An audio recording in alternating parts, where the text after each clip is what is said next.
There's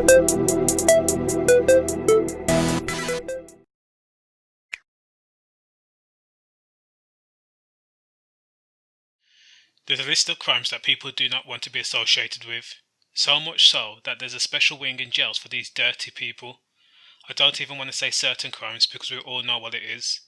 But on that list, I would put crimes against old people as one of them. What type of points do you get for stalking an 87-year-old woman?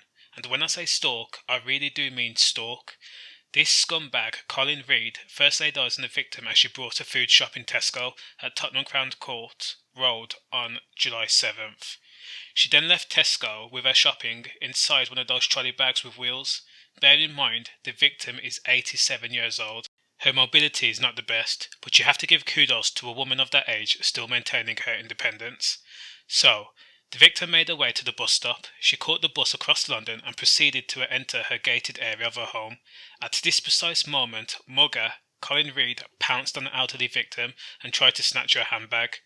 Due to a handbag being strewn across her frail body diagonally, it wasn't as simple as snatching a bag and running off. In fact, when this lowlife yanked her handbag, he took her body along with the bag, Southwark Crown Court was told. Desperate and annoyed, Collin Reid then pushed the victim to the ground and decided that he would attack her. His thought process was to kick the victim in the back while she laid on the ground crying and screaming and begging and pleading. The blow was sufficient enough to leave bruises on her body.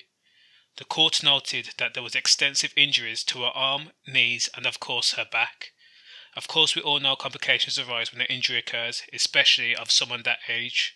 For a person who is 87 years old, a fall can lead to pneumonia, congestive heart failure and circulatory disorders. Minutes after the attack, Reid entered a nearby building, took 2 purses out of the victim's handbag. Then, to add insult to injury, he then went back over to her and threw her the empty contents.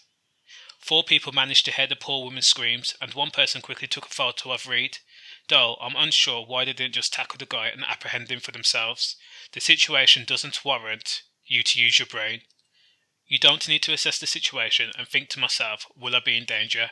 If you see an elderly person getting mugged, you immediately roll up your sleeves and start tackling people. That's it. Due to the photographic evidence, the detectives from Westminster Police was able to pick up Collin Reid at a hostel in Bloomsbury area a few weeks after the crime. From the circulated CCTV and collating evidence, detectives pieced Reid's movements together.